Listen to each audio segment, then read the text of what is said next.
तो hello viewers, तो जैसा कि मैंने अपने पिछले वीडियो में बताया था कि जो हमारे जो अंग्रेज़ थे वो इंडिया में आए थे 16th सेंचुरी में। तो उन्होंने क्या किया था, बेसिकली जो क्या किया था, हमारे राजा थे, जो भारतीय राजा थे, सिराजुद्दौला वगैरह, तो उनको क्या कह रहा था, हरा दिया था। और उसके बाद उन्होंने क्या कर ली थी, गवर्नेंस अपने हाथ में ले ली थी। उसके बाद क्या हुआ, तो जो जैसे अब क्या हुआ था, अब गवर्नेंस इनके हाथ में आ गई। तो बेसिकली जो ईस्ट इंडिया कंपनी थी वो भी तो किसी की मतलब उनके ऊपर भी तो कोई था। अगर हम लोग बात करें ब्रिटिश पार्लियामेंट की, तो ब्रिटिश का जो ब्रिटिश ईस्ट इंडिया कंपनी थी वो कहाँ की थी, ब्रिटिश की थी। तो अब जो ब्रिटिश देश था, मतलब जहाँ की बात करें, तो वहाँ जो ब्रिटिश का पार्लियामेंट था, अब वो क्या कर रहे हैं, अब वो क्या करेंगे, उन्हें पता तो चल गया था भैया कि इंडिया में इन्होंने कब्जा कर लिया है। अब वो क्या करेंगे, अब वो कुछ रेगुलेटिंग एक्ट भेजेंगे इनके थ्रू, जिसके थ्रू जो जो ईस्ट इंडिया कंपनी वाले हैं वो हम लोग के ऊपर अच्छी तरीके से जान पाए कि कैसे कैसे आपको रेगुलेट करना है, कैसे कैसे नहीं करना है। तो बेसिकली वो रेगुलेटिंग एक्ट हम लोग अब सारे के सारे पढ़ेंगे कि कौन कौन से उन्होंने रेगुलेटिंग एक्ट दिए और कैसे कौन कौन से नहीं दिए। अगर हम लोग बात करें कंपनी रूल की, तो कंपनी का रूल 1773 से लेके 1858 तक चला था। तो बेसिकली बात किया है तो इतना ही चल पाया। इसके बाद क्या हुआ था, बेसिकली जो आप लोगों को पता हो कि 1857 की क्रांति हो गई थी कि उन्होंने जो डॉल हाउसी थे, लॉर्ड डॉल हाउसी थे, तो उन्होंने क्या किया था, डॉक्ट्राइन ऑफ लेफ्ट की पॉलिसी निकाली थी, जिसके तहत होता क्या था कि अगर किसी भी राजा का कोई, अगर उनकी खुद की खून नहीं है, संतान नहीं है, तो अगर वो किसी बच्चे को गोद लेंगे तो उनकी जो राज सिंहासन था वो छीन लिया जाता था। इसी के तो सब्सिडी अलायंसेस सॉरी मतलब इस डॉक्ट्राइन ऑफ लेफ्ट की वजह से जो उन्होंने आधे से ज़्यादा राज्य कब्जा लिए थे, जैसे कि झांसी हुआ और कई सारे ऐसे राज्य हुए जिसकी वजह से उन अंग्रेजों ने छिना लिए, और इस वजह से झांसी की रानी ने लड़ाई लड़ी और इसे क्या कहा गया, 1857 की म्यूटिनी कहा गया। तो 1857 की आप लोगों को पता चलेगा क्रांति के जो कुछ पॉलिटिकल रीजन थे, वो ये कुछ ये भी थे क्योंकि उन्होंने डॉक्ट्राइन ऑफ लेफ्ट नाम की पॉलिसी लाई थी। और हम लोगों ने क्या देखा, अब वहाँ पे जब इतनी बड़ी म्यूटिनी हो गई तो ब्रिटिश पार्लियामेंट घबरा गई भैया। उन्होंने कहा कि आप ऐसा कैसे कर सकते हैं, आप इतनी लापरवाही कैसे कर सकते हैं कि आपके राजकाल में इतनी सारी चीज़ें हो गई, इतने इतने सिपाही मरे कि भैया पूरे भारत से एडमिनिस्ट्रेशन छिन जाता उनका, अंग्रेजों का।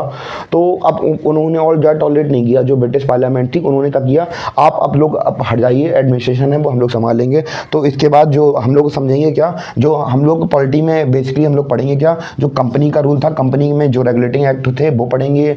कुछ 3 3 6 2 8 रेगुलेटिंग एक्ट इनकी कंपनी रूल में आएंगे। और उसके बाद क्या पढ़ेंगे, जो क्या क्राउन का रूल था उसमें हम लोग 7 8 एक्ट ऐसे ही पढ़ेंगे उनके भी। तो बेसिकली जो हमारे हिस्ट्री का पोर्शन था वो यहीं से उठा लेंगे हम लोग कि जो 8 7 ये पढ़ेंगे, 8 ये पढ़ेंगे और 7 वो पढ़ लेंगे। तो ऐसे 14 15 आर्टिकल एक्ट होंगे जो कि हम पढ़ेंगे। तो यहाँ तक हम लोगों ने समझा क्या कि जो कंपनी ईस्ट इंडिया कंपनी थी उनको ब्रिटिश पार्लियामेंट गवर्न करने, इंडिया को गवर्न करने के लिए कुछ रेगुलेटिंग एक्ट दे रही थी, ऐसे ऐसे आपको गवर्न करना है। तो ये कुछ पॉलिसीज थी। उसके बाद जो ब्रिटिश खुद क्राउन है, ब्रिटिश पार्लियामेंट है, खुद रेगुलेटिंग एक्ट निकालेगा कि इंडिया को कैसे गवर्न करना है। तो हमारा काम होगा इन रेगुलेटिंग एक्ट और चार्टर एक्ट को पढ़ना।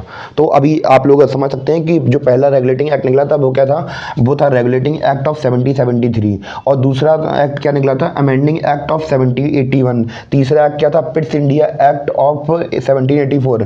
फिर इसके बाद क्या आया था, act of 1786, charter act of 1793। फिर इसके बाद क्या आया था, चार्टर एक्ट 1813। फिर आया था चार्टर एक्ट ऑफ 1833। फिर आया था चार्टर एक्ट ऑफ 1853। तो बेसिकली ये हमारे ईस्ट इंडिया के इतने ही जो ईस्ट इंडिया कंपनी थी उनके रूल में इतने ही एक्ट आए थे। इसके बाद जो ब्रिटिश क्राउन था उसके एक्ट हम लोग पढ़ेंगे अब।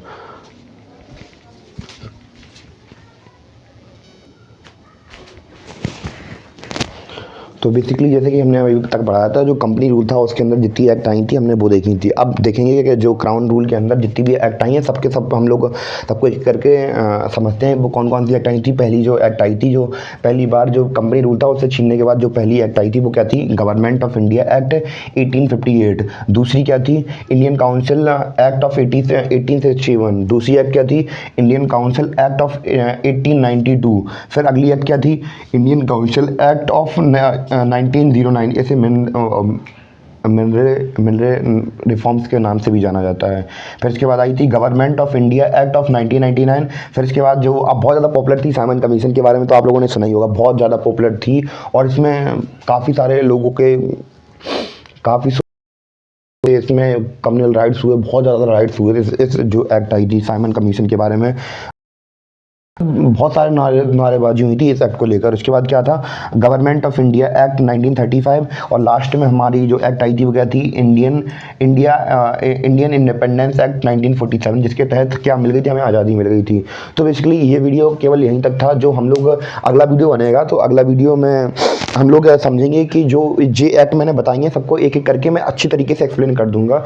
और जो ये जो मैं वीडियो बना रहा हूँ वो एम लक्ष्मीकांत बुक है उसके ऊपर बेस्ड है। और ये छोटे छोटे पार्ट में एक प्लेलिस्ट में मेरे जाके आप लोग चैनल में जाके प्लेलिस्ट में जाके चेक कर सकते हैं, और वहीं पे आपको ये पूरी चैप्टर्स मिल जाएंगी, पूरी एम लक्ष्मीकांत मिल जाएगी।